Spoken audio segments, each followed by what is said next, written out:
un des textes, un des livres les plus controversés, n'est-ce pas, des Écritures, ou du moins un des livres les plus controversés, n'est-ce pas, des Écritures, ou du moins du canon biblique que nous avons en face de nous. Et c'est d'ailleurs le seul livre, n'est-ce pas, où nous avons plus de 4 approches théologiques en ce qui concerne même l'eschatologie chrétienne. C'est le livre d'Apocalypse dont l'auteur est, n'est-ce pas, Jean lui-même. Et l'histoire nous fait comprendre pour certains que Jean écrit. On se rend compte que ce sont des salutations qui sont adressées justement aux 7 églises d'Asie mineure. C'est d'ailleurs, pour certains théologiens, ce sont eux les récipiendaires de la lettre. Donc ils disent que Jean écrit aux contemporains et non à une génération qui viendrait après. Le chapitre justement 2 jusqu'au chapitre 3, il est question justement des lettres à chacune de ces églises. Vous connaissez les églises, il s'agit de l'église d'Éphèse, Smyrne, de Pergame, Thyatire, Philadelphie, Laodicée, n'est-ce pas? Et ces églises avaient chacune un problème particulier. Et dans la vision que Jean reçoit, il est instruit d'écrire ou de donner à ces messagers, donc à ces responsables d'église, la pensée de Dieu en fonction de la réalité de leur assemblée.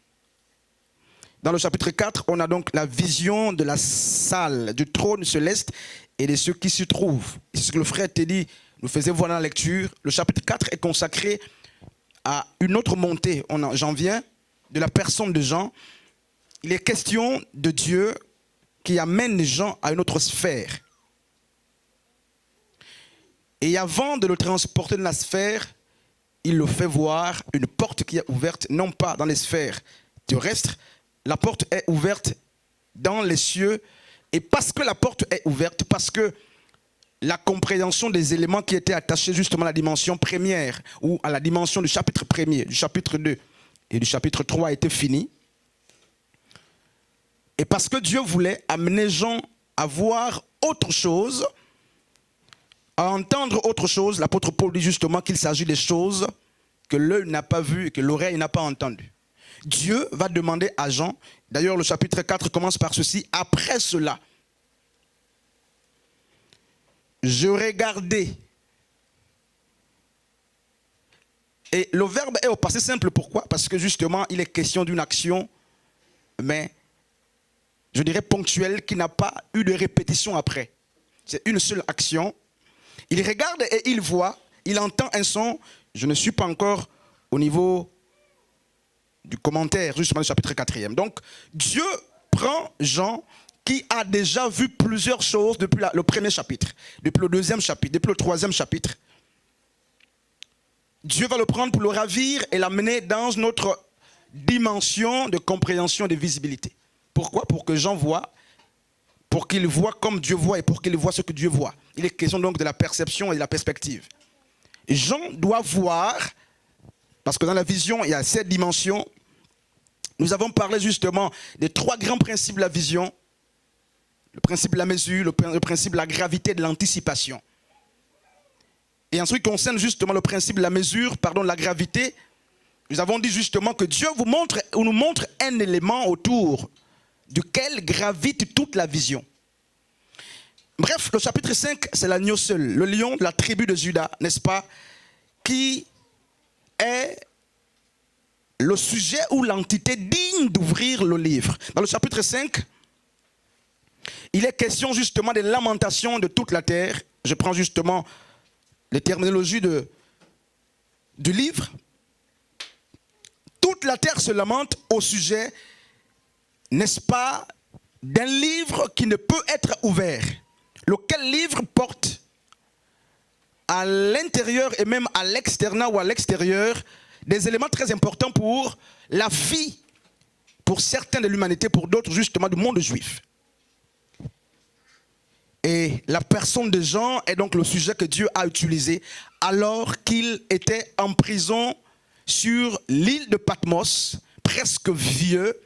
Dieu va l'utiliser pour qu'il ait la grâce de voir n'est-ce pas, toutes ces choses. Le chapitre 5, justement, nous parle des lamentations de la terre et du ciel. Il n'y a que les 24 vieillards, donc les 24 vieillards qui constituent une des ceintures ou une des deux ceintures autour de la personne de Dieu, y compris les 4 êtres vivants, étaient là en train d'adorer.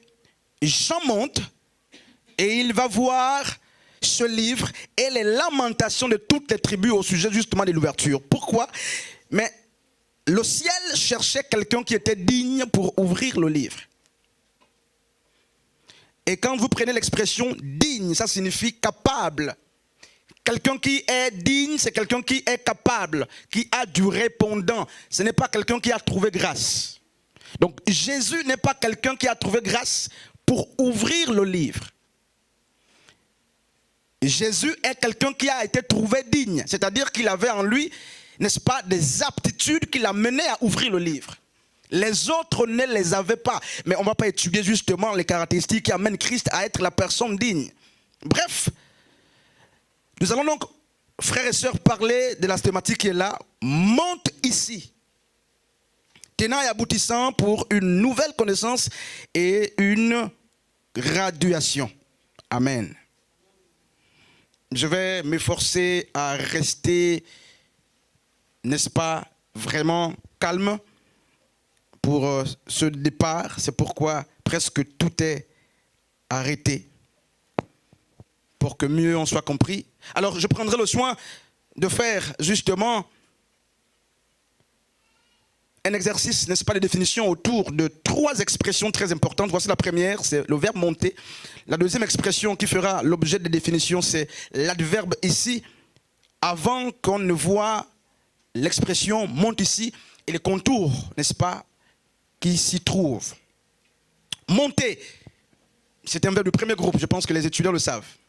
Un verbe d'action, je dirais, n'est-ce pas, de graduation. Et même dans son étymologie, il est question, n'est-ce pas, de quitter une sphère inférieure pour une autre sphère. Le verbe monter traduit l'idée, n'est-ce pas, de changer de dimension dans le sens graduel et dans le sens croissant. Et nous avons l'adverbe ici. Lorsque Dieu dit à Jean de monter, il a dit à plusieurs autres personnes dans les Écritures de monter.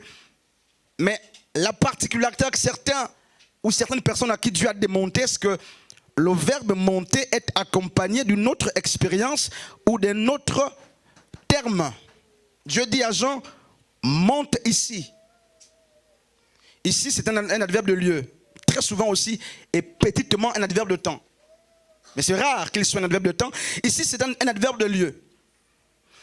Alors, quand Dieu dit monte ici, ça veut dire que Dieu ne demande pas à Jean de monter pour monter comme on le dit d'une manière triviale. Il n'est pas question de monter parce qu'on veut monter, comme beaucoup le font dans notre génération. Je veux simplement monter pour monter. Dieu ne fait pas monter Jean pour monter ou par simple plaisir ou pour qu'il monte simplement. Mais Dieu dit à Jean de monter et de se trouver là où lui il se trouve. Pourquoi? Il veut que Jean, voit ce qu'il voit en étant, n'est-ce pas, dans la sphère où Dieu lui-même se trouve. Donc il ne dit pas monte, il dit monte ici, viens ici, ne monte pas là-bas, il dit monte ici. C'est-à-dire, Jean monte pour aller trouver la personne qui l'invite à monter. On ne va pas faire tout un cours de grammaire, c'est justement quelques éléments importants à rappeler pour qu'on ait une meilleure lecture justement. C'est un thème. Et l'expression monte ici est naturellement à l'impératif. Et pour les élèves, les étudiants qui sont ici, ils savent que l'impératif parle de 5 ordres. Donc, lorsqu'on parle des valeurs de l'impératif, nous avons l'ordre, le conseil, la prescription, l'interdiction et l'invitation. Et lorsqu'on lit l'expression monte ici, nous sommes à l'impératif. Alors une question se pose, c'était un ordre, un conseil, une prescription, une interdiction? Non, c'était une invitation. Amen. Dieu invite l'apôtre Jean à monter.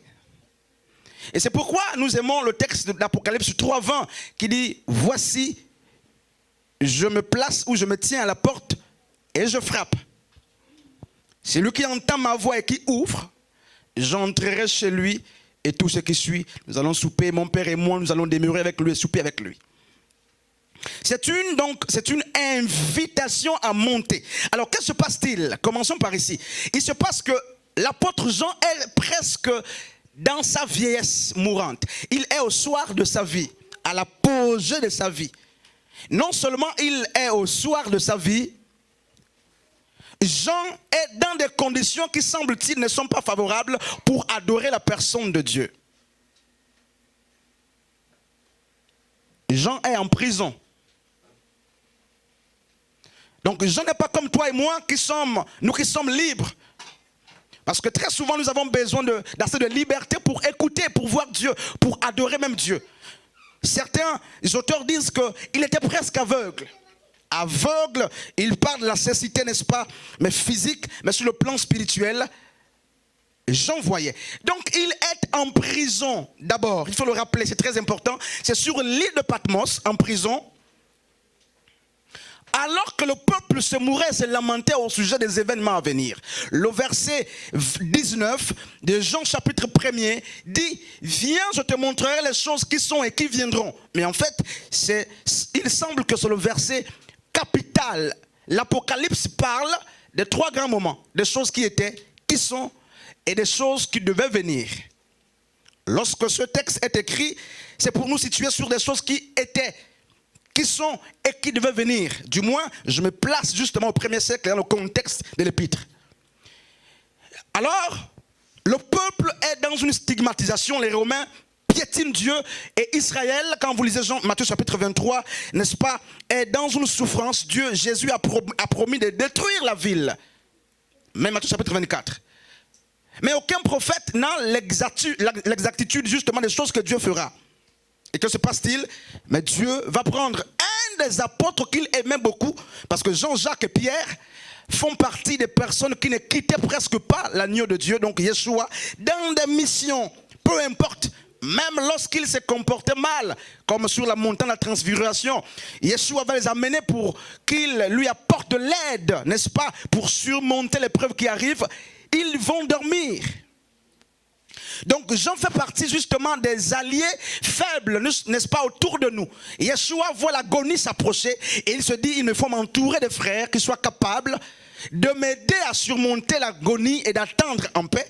Jean-Jacques et Pierre, il les prend comme à la coutume, il les amène sur la montagne et quand ils arrivent, pendant que Jésus est en train de prier et de voir s'approcher le jour de sa mort ou l'heure de l'agonie, les 3 sont en train de dormir. Une parenthèse, je l'ai dit pendant justement nos 40 jours de prière, Jean-Jacques et Pierre sont aussi des alliés, des pasteurs, des frères et des sœurs, des membres de la famille dont nous avons très souvent besoin dans nos moments de faiblesse, mais qui dorment et qui ne sont pas capables justement de nous aider. Ils voyagent avec nous, mais ils ne font pas ce pourquoi nous les avons demandé de nous suivre.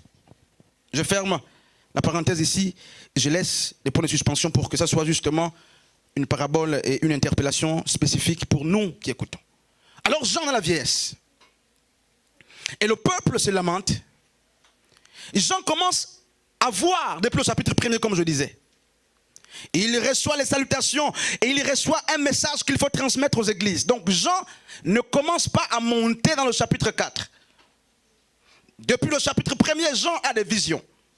Depuis le chapitre 2, il est en train de matérialiser. Chapitre 2, 3, il matérialise par écrit les visions qu'il a reçues pour les récipiendaires qui sont justement les 7 églises l'Asie mineure.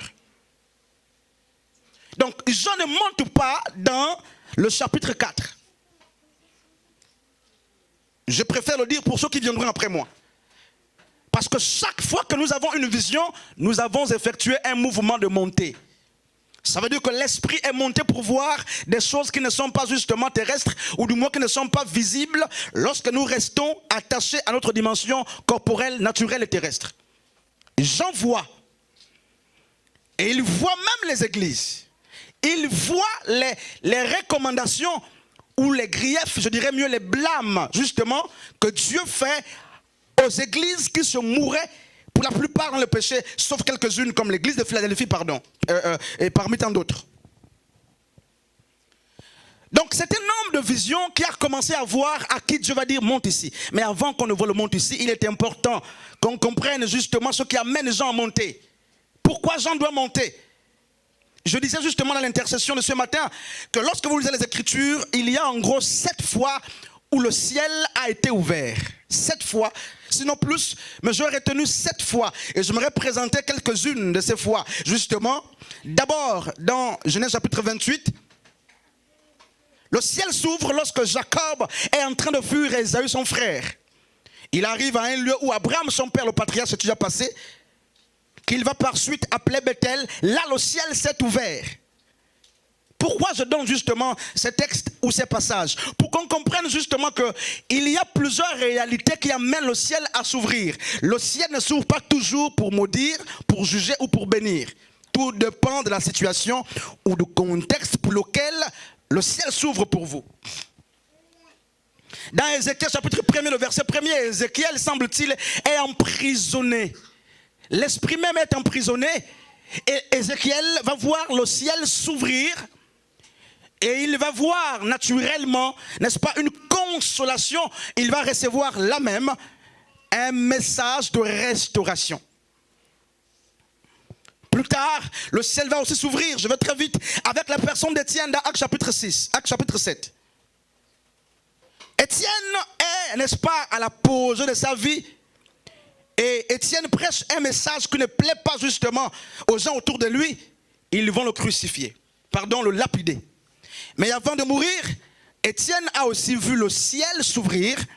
Il va dire, le ciel est ouvert, je vois Dieu assis sur son trône et Yeshua à la droite du Père. Nous avons justement dans Matthieu et même dans Jean, le jour du baptême de la personne de Yeshua, alors qu'il arrive, Jean chapitre 1er, vous verrez ça, au lieu du baptême, pendant le baptême, lorsqu'il sort, n'est-ce pas, la Bible dit qu'une voix se fit entendre le ciel, donc le ciel s'est ouvert et une voix est sortie pour rendre publiquement témoignage de la personne de Yeshua. Celui-ci est mon fils bien-aimé en qui j'ai mis toute mon affection, écoutez-le. Et le ciel s'est aussi ouvert avec Apocalypse chapitre 4, depuis le verset 1er. Amen. Alors voici quelques affirmations autour justement de la prédication, ou autour du chapitre 4 justement, d'Apocalypse chapitre 4, du chapitre 4, 5, 6 même. Mais je prendrai le 4 et le 5, quelques affirmations qui nous concernent. La première, c'est que le niveau de souffrance en Christ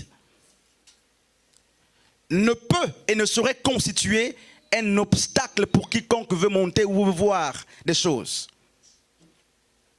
En Christ, le niveau de souffrance ou de douleur ne doit pas nous empêcher de nous disposer à l'écoute de Dieu et de son invitation à monter.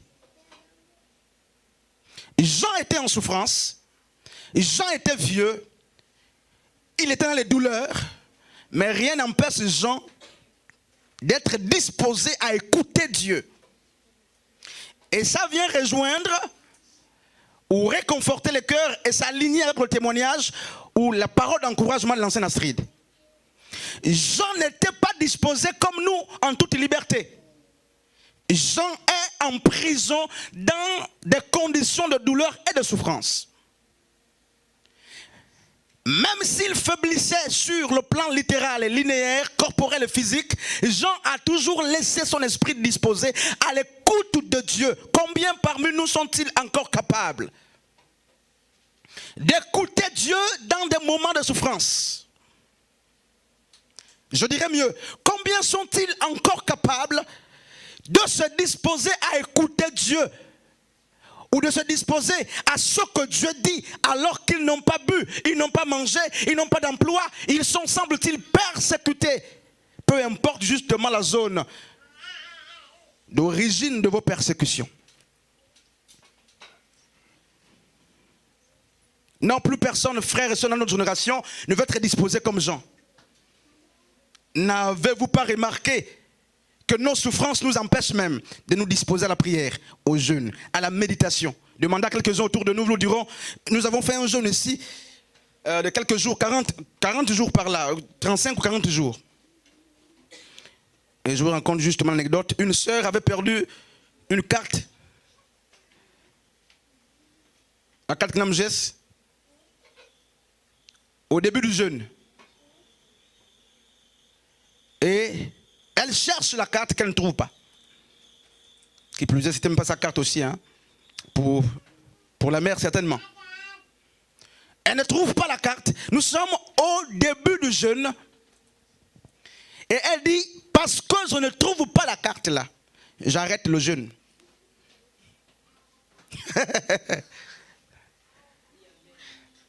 Dites Amen. Quel est le lien entre la carte que tu as perdue et le jeûne que nous avons commencé? Une autre soeur arrive à la maison et sa chambre est littéralement dérangée. Et puis, tout est au sol. Tout. Quand je dis tout c'est tout. Ça dit c'est tout, le mot sens tout, tout. Ça prend tout le sens. Tout est tout. Tout était en désordre.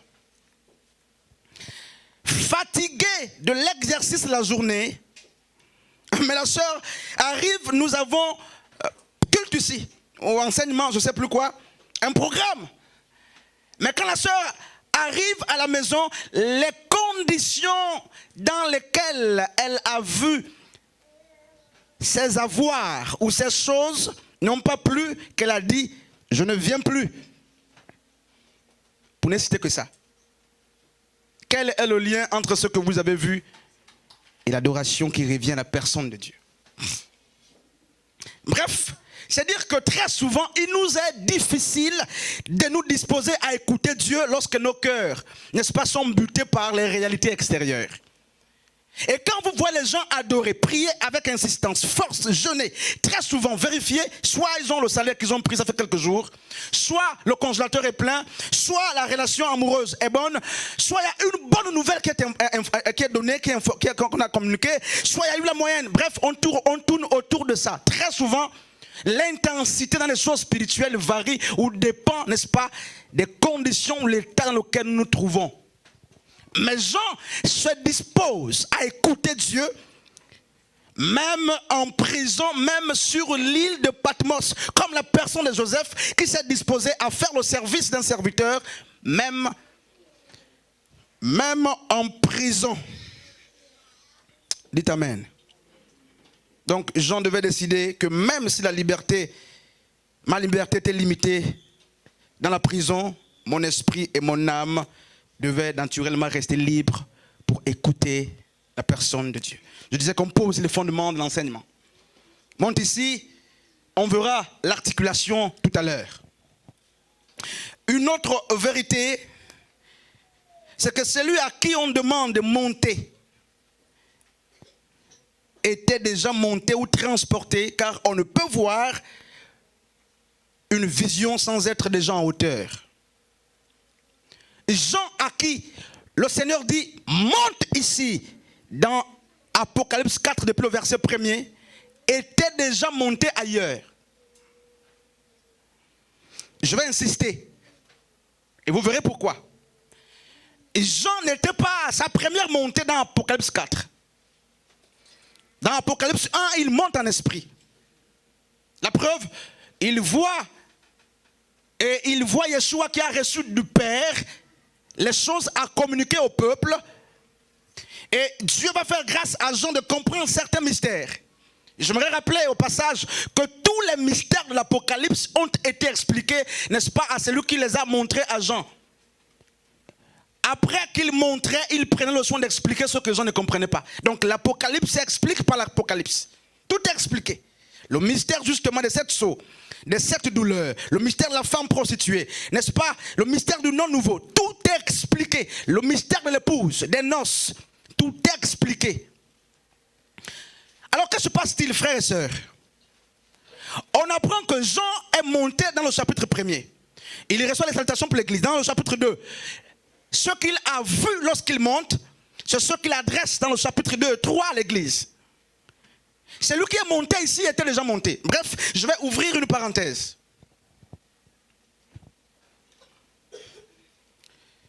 Et je vais la fermer moi-même. Et très vite. Combien parmi nous sont-ils toujours disposés à monter ou à mieux monter encore lorsqu'au préalable, ils ont été déjà montés? Combien parmi nous peuvent se dire, je désire aller plus que où je suis, où je désire atteindre une dimension plus que celle que j'ai déjà. Je rappelle que Jean avait déjà une dimension. Il était déjà établi. Il pouvait se dire, laisse-moi m'arrêter à voir les correspondances que je vais adresser aux 7 églises d'Asie mineure. Il pouvait se dire, laisse-moi m'arrêter à la lettre que je dois adresser à la première église. Mais Jean ne s'est pas laissé enchaîner par ce confort du départ. Comme nous, lorsqu'on s'est prêché déjà, lorsqu'on s'est modéré déjà, lorsqu'on s'est enseigné déjà, oh frères et sœurs, nous ne sommes plus ouverts à toute autre chose. On ne veut plus rien apprendre parce que notre niveau est devenu le summum, le niveau le plus important. Je n'ai plus rien à apprendre de toi, je sais modérer, je sais enseigner, je maîtrise le circuit herméneutique. Que faut-il que j'apprenne encore? Moi, j'étudie toujours. J'étudie tous les jours. Le mois passé, j'ai pris 11 livres que je dois terminer d'ailleurs dans ma vieille bibliothèque. J'ai ajouté quand même d'autres. 11 livres. Et puis certaines personnes se disaient, mais tu es dans la folie ou tu veux faire quoi avec encore? Non, mais je lis toujours. Jean est un modèle en termes, n'est-ce pas, de croissance. Il nous montre que pour monter, d'ailleurs, celui qui doit monter dans l'Apocalypse 4 prend le risque justement de quitter le niveau de montée du chapitre 1, chapitre 2, chapitre 3. On ne peut pas monter, frère, te dit, si on ne rompt pas la communion avec les dimensions premières dans lesquelles nous étions. Il est question de se séparer de la première dimension de gloire, même si tout le monde acclamait là-bas. Même si dans le chapitre 2, tout le monde acclamait. Même si dans le chapitre 3, tout le monde acclamait. Ne te dis pas qu'il te faut rester dans cette zone de confort. Il y a mieux à voir. Et très souvent, nous n'arrivons pas au chapitre 4, au chapitre 5, parce que nous nous disons que la vie ou le summum de ce que Dieu peut nous montrer ou doit nous montrer, ça s'arrête dans le chapitre 1er, 2, 3. Je n'ai pas envie. Si tu veux que je vienne prêcher, ne m'enlève pas la responsabilité d'être, n'est-ce pas, responsable de chanter toujours. Par exemple. Je veux garder les acquis là. Laisse-moi garder ça. Non, je ne peux pas venir là-bas parce que je suis déjà coordinateur, exemple, le coordinateur, ici, coordinateur, je n'importe quoi, ou secrétaire, je n'importe quoi. Je veux dire, je laisse l'église, n'est-ce pas? Je préfère venir par ici. Je suis déjà, que chacun donne un truc quelque part là-bas, sans dire. C'est suffisant pour moi, je reste là. Et c'est pourquoi on n'évolue pas. C'est pourquoi on ne peut pas avoir de nouvelles connaissances et de nouvelles graduations. Pourquoi? On s'est contenté de ce qu'on sait déjà. Les rouages ou la méthode ordinaire qu'on connaît, on ne veut pas la laisser pour autre chose. Frères et sœurs, où sont-ils ces hommes et ces femmes capables de dire « Je décide de rompre avec l'Apocalypse 1, 2, 3, même si je ne suis pas informé de ce qui m'attend dans le chapitre 4e. » La Bible dit après cela, après ces choses. Ailleurs il est dit après ces choses. Après cela, ce qu'il y avait déjà vécu pour la personne des gens. Et il est question d'abandonner 3 chapitres pour entrer dans un chapitre qui lui est inconnu.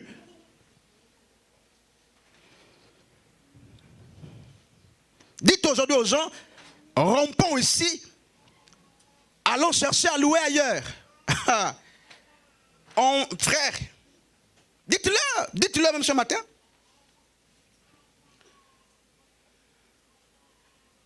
Parce qu'on est accroché à notre premier niveau d'élévation. Notre deuxième niveau d'élévation. J'avance à notre troisième niveau d'élévation. Je sais que tu peux voir ce qui est visible dans les dimensions terrestres en restant dans les dimensions terrestres. Je vais mieux m'expliquer. C'est possible de voir sans monter dans la dimension céleste. Et même dans ta dimension terrestre, tu peux voir. C'est pourquoi le chapitre 1er, 2 et 3, Jean est dans une dimension terrestre. C'est-à-dire qu'il n'a pas la vision du royaume de Dieu. Il n'est pas en face du royaume. Parce que jusqu'au chapitre 1er, 2, 3, Jean ne connaît pas les mystères de l'adoration au ciel, au royaume de Dieu. Il semble pour certains qu'il est resté dans la dimension première terrestre. C'est possible de voir en restant dans la dimension terrestre. Mais c'est mieux de voir les choses célestes en quittant la dimension terrestre. Il était question pour Jean de quitter une dimension où la vue des choses et des connaissances pour aller dans une dimension céleste. Et même là, il dit, le Seigneur l'a ravi. Parce que jusque-là, les premières visions étaient telles que l'esprit de Jean était en Jean. Il était là, sur place. Frères et sœurs, et l'apôtre Paul dit, je connais un homme qui a été ravi. Je ne sais pas si c'est par esprit ou avec tout son corps. Jusqu'au troisième ciel, au ciel. J'aime vraiment ce que le Seigneur nous enseigne ce matin. C'est possible de voir les choses élevées en restant dans sa dimension terrestre. Mais c'est mieux de voir les choses élevées en quittant justement la dimension céleste. Parce que vous partez rejoindre les choses que vous devez voir. D'autres voient des choses sans les rejoindre en gardant leur posture terrestre. Ils voient, dans le chapitre 4e, la Bible dit qu'il a été ravi. Jusqu'ici, il n'était pas ravi. Ravi, donc ça dit transporté. Dieu l'a transporté dans une autre sphère pour avoir une autre perception et une autre projection ou perspective de la vie.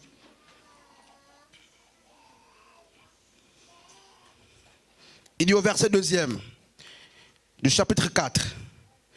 Aussitôt, je fus ravi en esprit. Et voici, il y avait un trône dans le ciel. Et sur ce trône, quelqu'un était assis. Ce n'est pas Jésus qui était assis. Je précise, parce qu'il y a beaucoup de chants. Ce n'est pas Jésus qui était, n'est-ce pas, assis ici.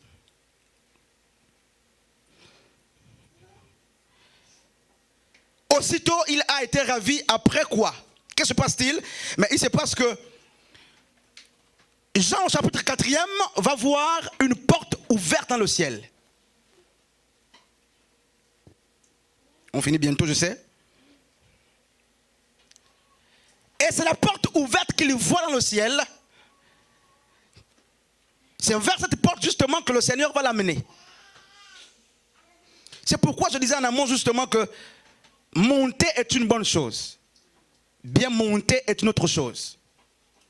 Jean ne voit plus cette fois-ci une porte ouverte dans ou sous la sphère terrestre. Jean voit une porte qui est ouverte dans le ciel. Parce que lui ne monte pas pour monter. Dieu, quand il t'invite à monter, les choses sont déjà prédestinées. Il n'invite pas Jean à ouvrir la porte.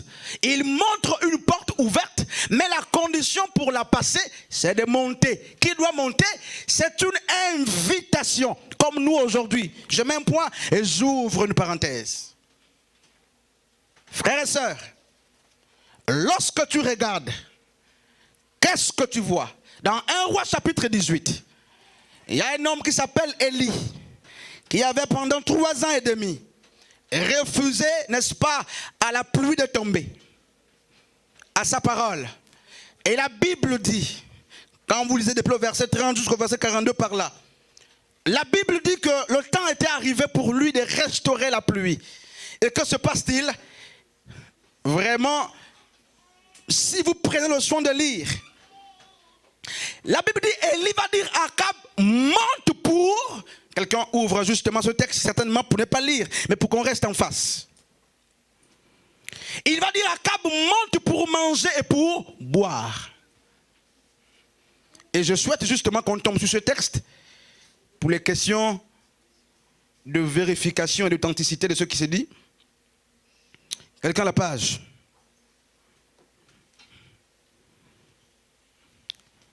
Est-ce que quelqu'un a la page? C'est 1 Roi chapitre combien, Pasteur Frédéric? 18. À partir du verset combien?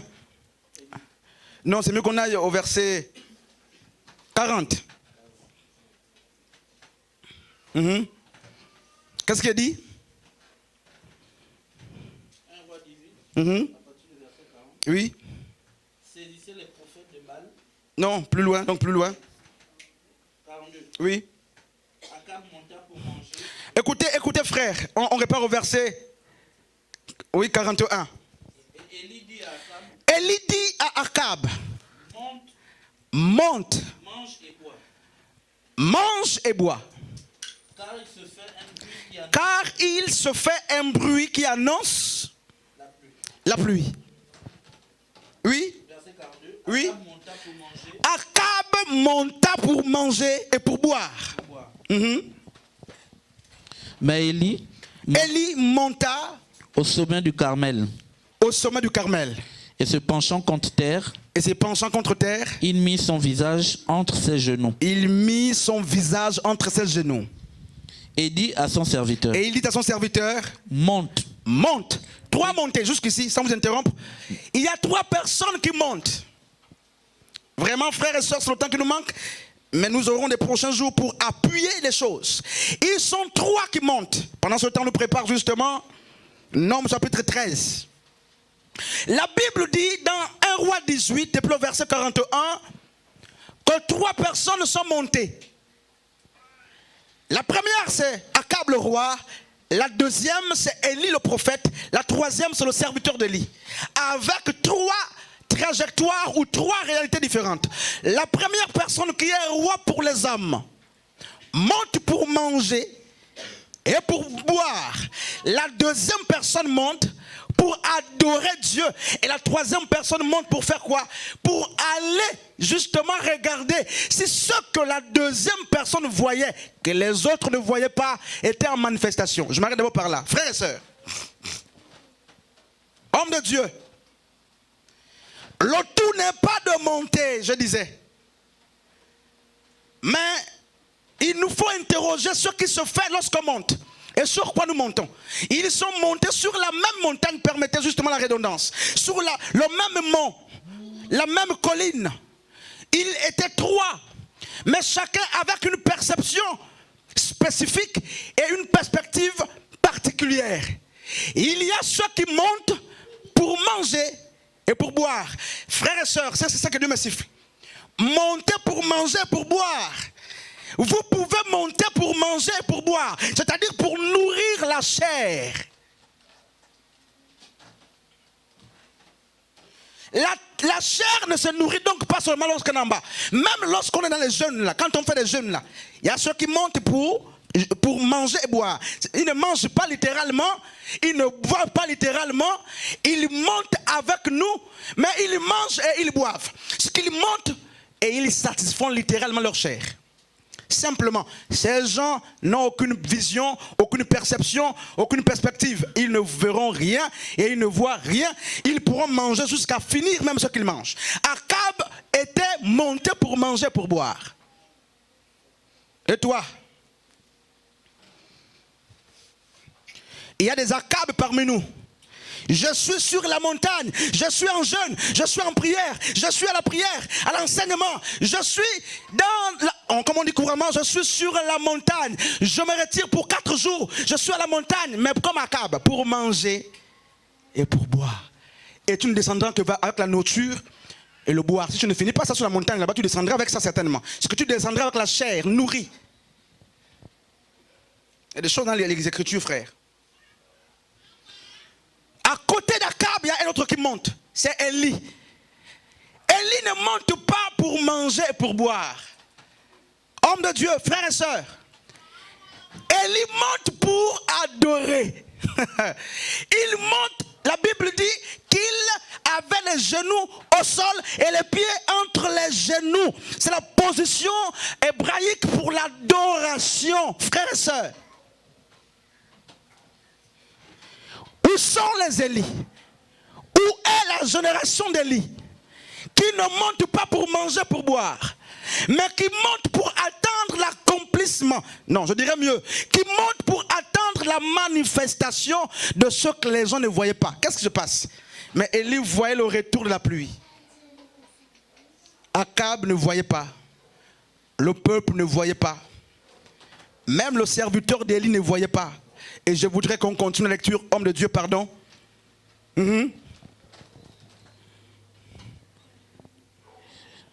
Et au verset 43, Oui. il dit à son serviteur, Il dit à son serviteur, monte, monte, regarde du côté de la mer. regarde du côté de la mer. Le serviteur monta, Le serviteur monta, il regarda il regarda et dit, et il dit, il n'y a rien. il n'y a rien. Élie dit 7 fois, Élie retourne. dit 7 fois, retourne. Oui, on peut continuer, homme de Dieu, on peut continuer vraiment. À la 7e fois, À la 7e fois, il dit, voici un petit nuage voici un petit nuage qui s'élève de la mer qui se lève de la mer et qui est comme la paume de la main et d'un qui homme. est petit comme la paume de la main. Élie dit, Élie dit, monte, monte et dit à Akab, et dit à Akab, attelle attelle, et descend, afin que la pluie ne t'arrête pas. amen. Frère, quand on a lu comme ça, on ne voit pas le mystère, on ne voit pas la réalité de celui qui est monté. D'autres versions disent, le serviteur est allé la première fois, il est revenu dire, je ne vois rien. La deuxième fois, je ne vois rien. La troisième, la quatrième, la cinquième, la sixième. Je m'arrête d'abord par là. Il est question d'Élie qui est sur la montagne.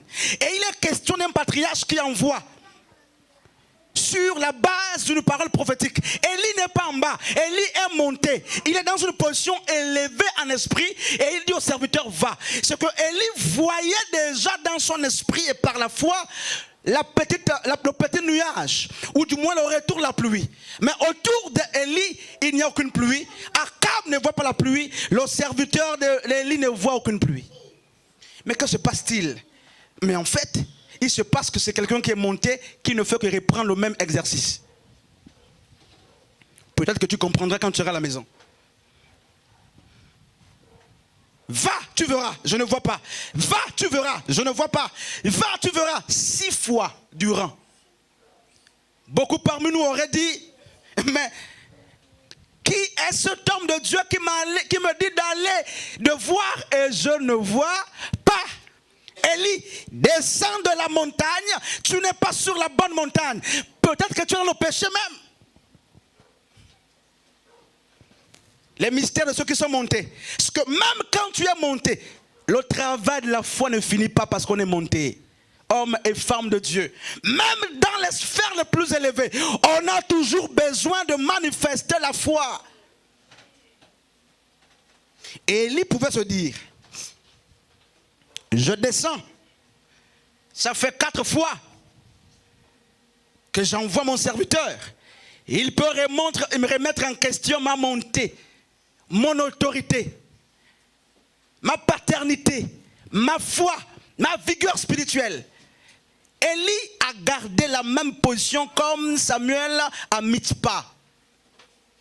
Pendant que les disciples autour de Samuel étaient concentrés sur les pas des ennemis, Samuel était concentré à adorer Dieu. Ils avaient justement 2 visibilités différentes, 2 projections différentes. J'aime cette image.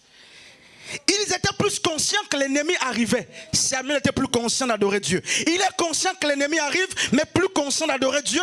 Le peuple est conscient d'adorer Dieu, mais plus conscient de l'adversité qui arrive. Tout dépend, n'est-ce pas, des choses sur lesquelles on reste focus.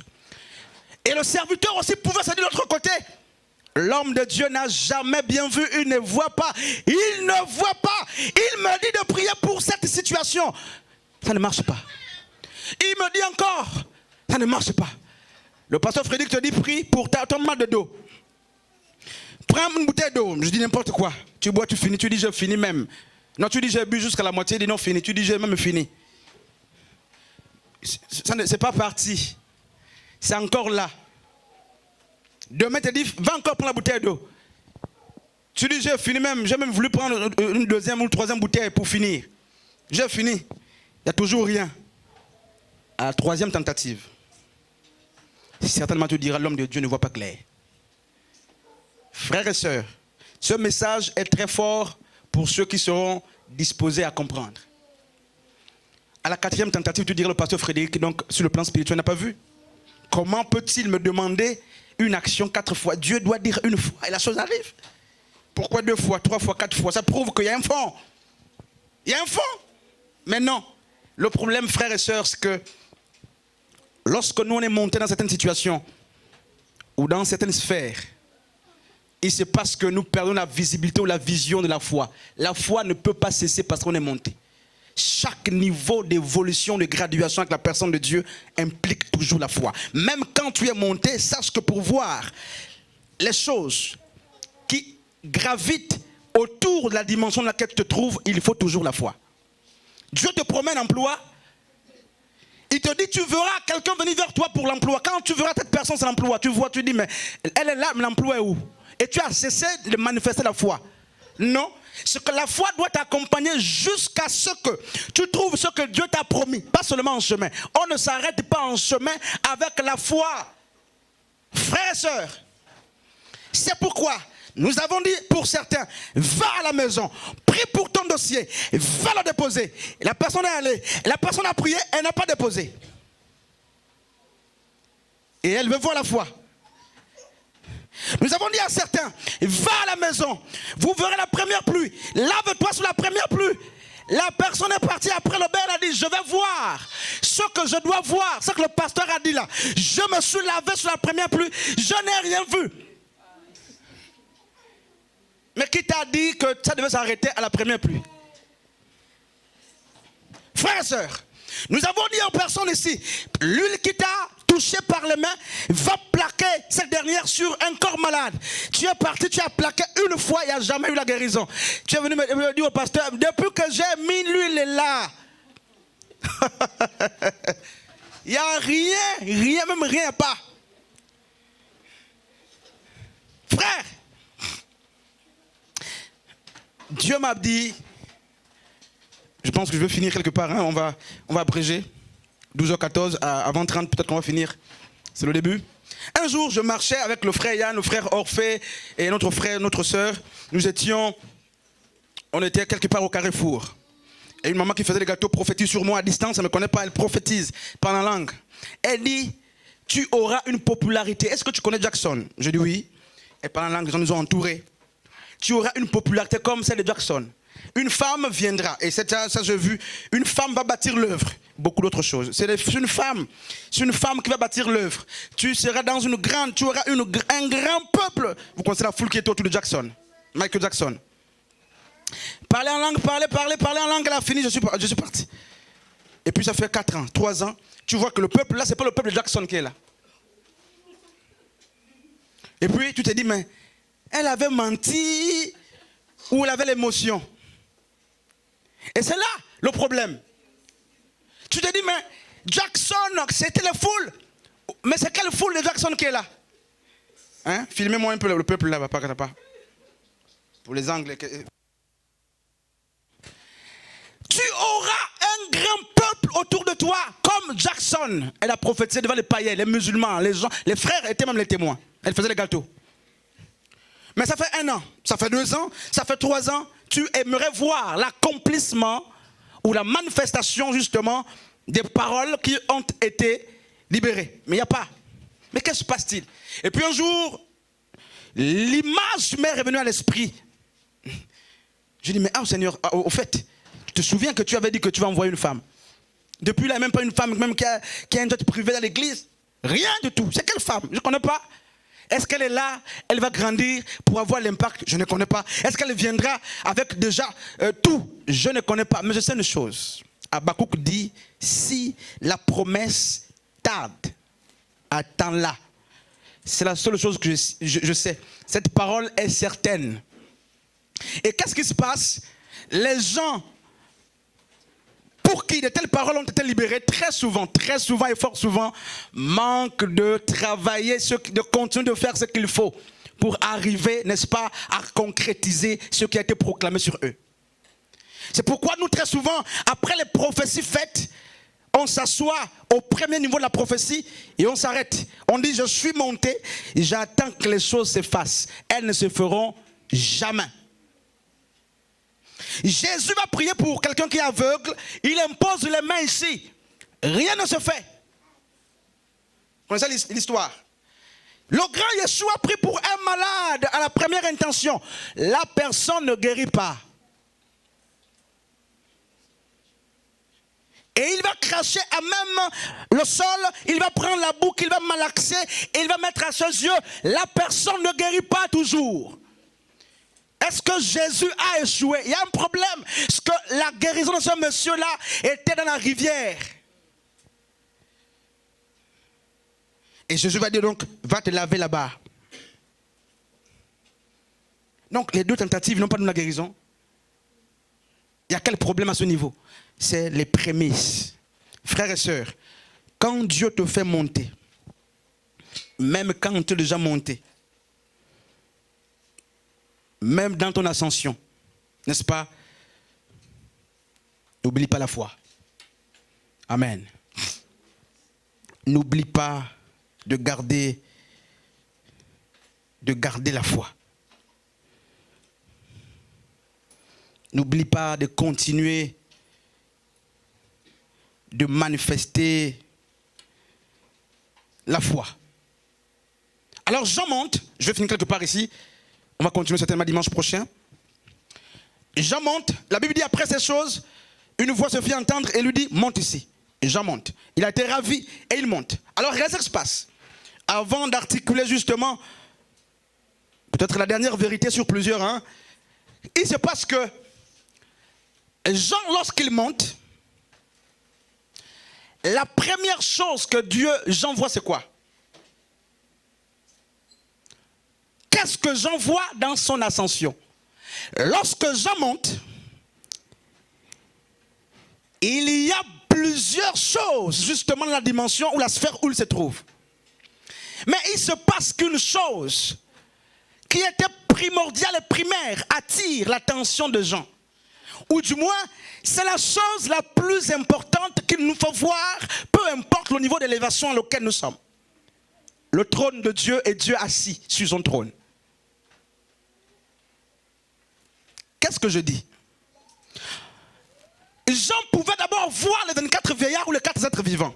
Il pouvait voir l'agneau, le lion de la tribu de Juda ou l'agneau de Dieu. Mais Jean ne voit pas d'abord toutes ces choses. Jean, dans son ascension, commence à voir le trône de Dieu et Dieu assis sur le trône. Je mets un point ici. Homme de Dieu et femme de Dieu. Frères et sœurs,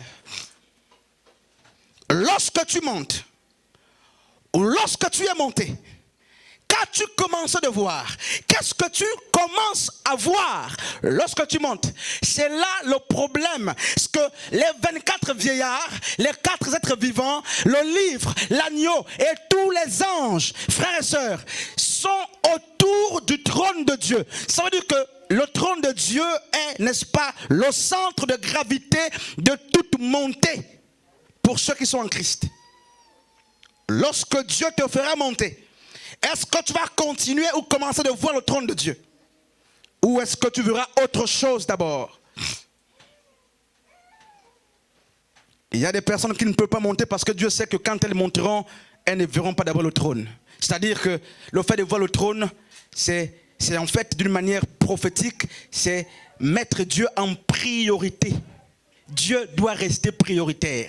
Même si le livre doit être ouvert, commence à me voir moi. Commence à me contempler moi. Regarde ce qui est autour de moi. Connais-moi, observe-moi, maîtrise mon identité. Quand tu monteras, n'oublie pas d'abord de voir le trône de Dieu. Et Dieu sait que le jour que tu vas monter, tu verras les 24 vieillards. Tu ne verras pas le trône. Il sait que le jour que tu vas monter, tu verras tout sauf le trône de Dieu. le trône ne sera plus peut-être visible où tu le verras en second plan. Or Dieu, on ne le place pas en second plan. Et notre église veut monter. Notre église veut monter. Est-elle capable de continuer de voir d'abord le trône de Dieu quand elle va monter? Ou est-ce qu'elle verra les 24 anciens?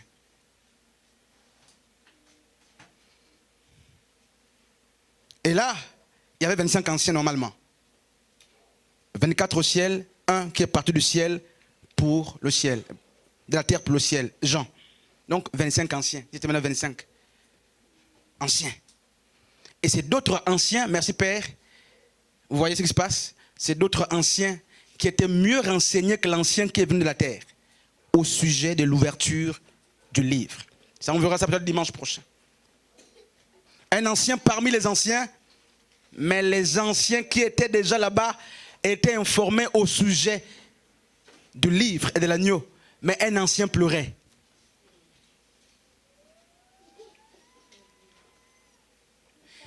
Un ancien pleure. Il se lamente. Je ouvre une parenthèse. Qu'est-ce que nous ferons? Qu'est-ce qu'on fera? Est-ce qu'on va y arriver? C'est un ancien sur 25 anciens. Quand je fais la combinaison d'un ancien qui part de la terre pour le ciel et les 5 anciens célestes, et 24 anciens célestes, ils sont désormais 25. 24 connaissent le mystère. Ils sont informés. Ils connaissent le plan de Dieu. Mais il y a un qui ne connaît pas. Et quand vous regardez la configuration de la vie de tous les jours, même de cette église, d'ailleurs, c'est la même image. Frères et sœurs, tous les 25 anciens n'avaient pas les mêmes réalités spirituelles. Lorsque vous montez, sachez que dans votre ascension, vous croiserez des personnes qui sont mieux informées que vous et qui doivent vous renseigner.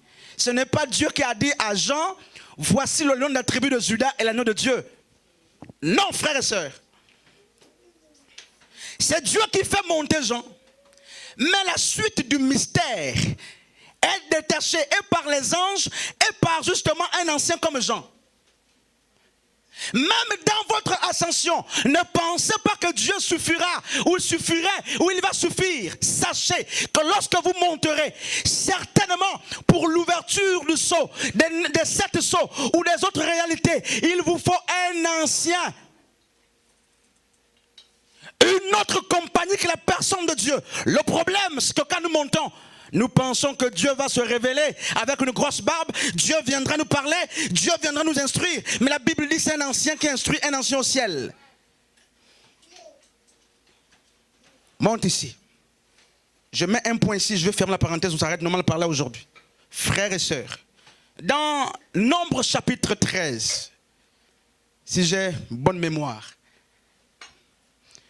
Moïse et son peuple s'apprêtent à posséder la terre promise. Ils vont mettre un point ou une virgule dans leur cheminement. Pourquoi? Alors Moïse va prendre dans les 12 tribus d'Israël 12 vaillants hommes qui étaient presque des chefs des armées de chaque tribu, qu'il va dépêcher pour aller, n'est-ce pas, voir les réalités avant de posséder la terre. Je suis quelque part. Il va leur dire... Alors je voudrais qu'on lise ce texte. Tu as su ça? Tu es là? Alors tu peux lire. Qu'est-ce qu'il dit réellement? Qu'est-ce qu'il dit? Moïse les envoya donc du désert de Paran. Oui. Sur l'ordre de Jéhovah. Oui, avec le micro, pardon. C'est sur l'ordre de Dieu que Moïse va envoyer, n'est-ce pas, ces 12 hommes. Oui. Voici leur nom de la tribu de Ok, Juda. saute les noms. Vas-y.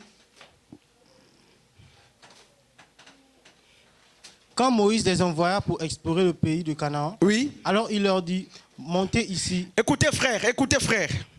Montez ici dans le Negueb. Point. Moïse envoie pour explorer une terre qu'on va conquérir. Ancien. Peuple de Dieu. Lorsque nous avons parlé de la vision, sur les 3 principes fondamentaux de la vision, on a parlé du principe d'anticipation. Du principe, n'est-ce pas, mettons le principe de la mesure et le principe de gravité.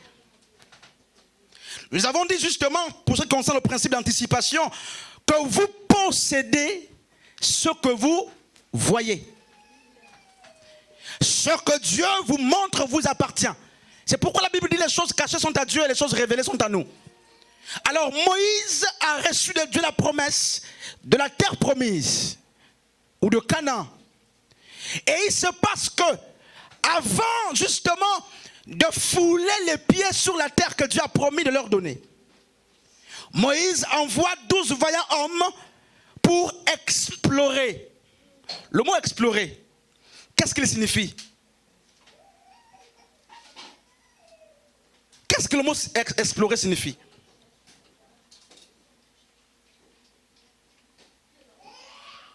Pourquoi Moïse cherche-t-il encore à explorer un territoire que Dieu leur a déjà donné d'avance? Pasteur Frédéric, je ne comprends pas. Dieu te dit, je te donnerai un homme, un mari. Un mari. Et ce mari, tu es en face de lui. Explorer. Dieu te dit, je te donnerai cette terre.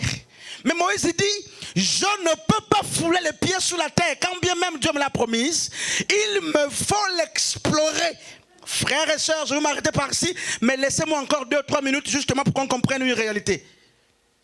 Pourquoi chercher à explorer ce que Dieu a dit que c'est bon pour vous? Pourquoi chercher à explorer la femme que Dieu a dit c'est pour toi? L'homme que Dieu a dit c'est pour toi? Pourquoi vous explorez? C'est quoi le fond d'explorer, frère Shadrach? Pourquoi Dieu a dit ce ventilateur c'est pour toi? Et tu le vois à distance, mais tu envoies les hommes explorer, visiter encore ça, fouiller, enfin, bref. L'homme de Dieu dit c'est pour se rassurer. Si Dieu a raison, ou Dieu a tort, Dieu dit à Moïse, et Moïse dit sur l'ordre de Dieu, mais pourquoi Dieu envoie, moi je ne comprends pas, pourquoi Dieu dit à Moïse, envoie les gens explorer? Homme de Dieu, on aime les Écritures. Alors, il se passe que l'exploration ne consistait pas dans la vérification de l'authenticité des paroles de Dieu. Non. Mais l'exploration était dans la connaissance de la diversité qui nous attendait, de sorte que Moïse et son armée s'arment davantage pour qu'ils soient mieux informés, mieux avertis et mieux préparés sur les défis qu'il fallait mener pour posséder la terre. Ça veut dire quoi? Il y avait au moins 12 ennemis potentiels ou 12 peuples, sinon 6 quand on divise, qui possédaient la terre de Canaan. Ce n'était pas une terre vierge, une terre non habitée. Canaan avait son propriétaire. Et Dieu veut posséder ce propriétaire. Et que se passe-t-il? Dieu dit, je te donne Canaan. Mais à Canaan pour le posséder, tu auras de la diversité. Alors quand Dieu dit à Moïse, envoie, ce n'est pas pour se rassurer si la terre est bonne ou mauvaise. Parce que effectivement la terre est bonne. Il y a le lait, il y a le miel. Mais il y a de la diversité. Frère Shadrach, c'est pour dire que nous ne rentrerons jamais dans la terre promise les mains croisées. Nous rentrerons en possession des choses que Dieu a promis de nous donner en étant justement des hommes avertis, chargés, prêts à combattre. Parce que les Cananéens voulaient garder aussi leur terre. Et les Israélites veulent posséder la terre des Cananéens. Et Dieu a promis de te donner justement cette terre. Et qu'est-ce qui se passe? Il dépossède pour donner en possession. Explorer, non pour examiner la véracité des paroles de Dieu, mais pour se rassurer de quelle arme il nous faut, de quelle stratégie il nous faut pour, n'est-ce pas, vaincre l'adversité. Et Moïse dit, monte ici, montez ici. La même expression d'Apocalypse 4, de 1 Roi chapitre 18. On la voit encore ici, monte ici. Les montagnes, n'est-ce pas? Pourquoi monter? Parce que ceux qui montent ont une meilleure lecture des événements. Frères et sœurs, même parmi les tumultes, parmi le peuple, il m'arrive de monter. C'est-à-dire, monter c'est quoi? C'est pas monter ici. Monter c'est se retirer un tant soit peu de la situation du vécu naturel pour apprécier la chose à distance. Et tous ceux qui sont en hauteur ont facilement la domination sur le peuple. Ils comprennent mieux. Et Moïse dit monter ici. Et lorsqu'il monte, pour épargner le fret de la lecture, il se divise en deux au retour.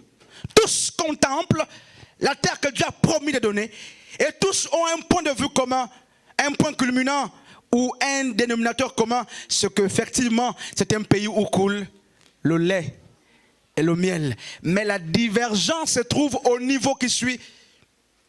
Certains ont dit, c'est vrai que le pays a du lait, du miel. En montant, j'ai apprécié. Nous avons apprécié ce qui est réellement. Mais en montant aussi, nous avons apprécié la taille de l'adversité. Un groupe. L'autre groupe dit, en montant, nous avons apprécié la véracité du lait, du miel. Et nous avons vu le peuple que nous pouvons battre, n'est-ce pas, pour poser la terre. Point. Frères et sœurs, ce n'est pas parce qu'on monte que l'adversité fuit. Et lorsqu'on monte, on peut voir sur le plan de la perception, mais on peut ne pas voir sur le plan de la projection ou de la perspective. J'insiste, vous pouvez monter et voir sur le plan de la perception, mais vous pouvez monter et manquer de voir sur le plan de la perspective et de la projection. Frère Shadrach, je m'explique. Tu peux monter et voir sur le plan de la perception. Et voir sur le plan de la, n'est-ce pas, de la projection et de la perspective. Comme tu peux monter et voir sur le plan de la perspection, ou de la perception, pardon, et manquer de voir sur le plan de la perspective et de la projection. Caleb fait partie de ceux qui ont vu sur le plan de la projection, de la perspective et de la projection. Il a vu ce que Dieu voulait qu'il voie. Et il a vu comme Dieu voulait qu'il voie. C'est pourquoi il dit, je veux le lait, le miel, et nous irons battre ce peuple pour pousser la terre. D'autres ont dit, nous avons vu le lait, le miel, on ne peut pas battre ce peuple. Quelle église sommes-nous? On peut monter et descendre. On peut monter comme Akab. Mais quelle église sommes-nous? C'est lui qui nous fait voir des dimensions glorieuses et c'est lui qui se pourvoit pour notre ascension. Frères et sœurs, c'est pourquoi lisez bien Genèse chapitre 22. Lorsqu'Isaac dit, le bois est ici, le feu est là, où est l'agneau? Qu'est-ce que Abraham a répondu à son fils? Frère Elric, voici le feu, voici le bois, où est l'agneau? Isaac pose la question à son père Abraham. Qu'est-ce qu'Abraham répond? Dieu se pourvoira. Il ne dit pas Dieu pourvoira. Il dit Dieu se pourvoira. C'est différent de Dieu pourvoira. Il veut dire que Dieu lui-même se donnera les moyens. C'est que les moyens que nous aurons pour ce sacrifice viendront de lui. Lui-même il sera dans ces moyens-là. Il ne dit pas que Dieu pourvoira, c'est que Dieu prendra des moyens extérieurs à lui pour donner. Il dit Dieu se pourvoira. Lui-même va se tracasser et dans ces moyens, lui-même sera impliqué. Et c'est très différent. Et c'est pourquoi je disais justement que c'est lui qui nous fait voir et qui nous appelle vers une nouvelle graduation ou vers des meilleures lectures des choses. C'est lui qui se charge de nous faire grimper. La morale, c'est que, on verra dimanche prochain, on va continuer certainement. Jean n'est pas monté pour voir ce qu'il voulait voir.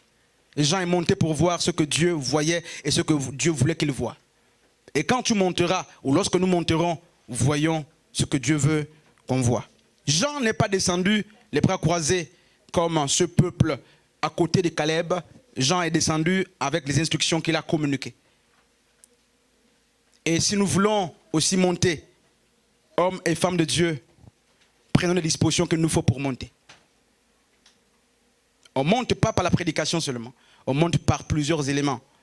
Par la vision, pour Jean, et la prière. Par le jeûne. Par le donner. Par la louange. Par l'adoration. Par la prédication. C'est lui qui monte, monte d'abord pour lui et il monte pour tout le peuple. Jean est monté, ce n'est pas Paul qui est monté. C'est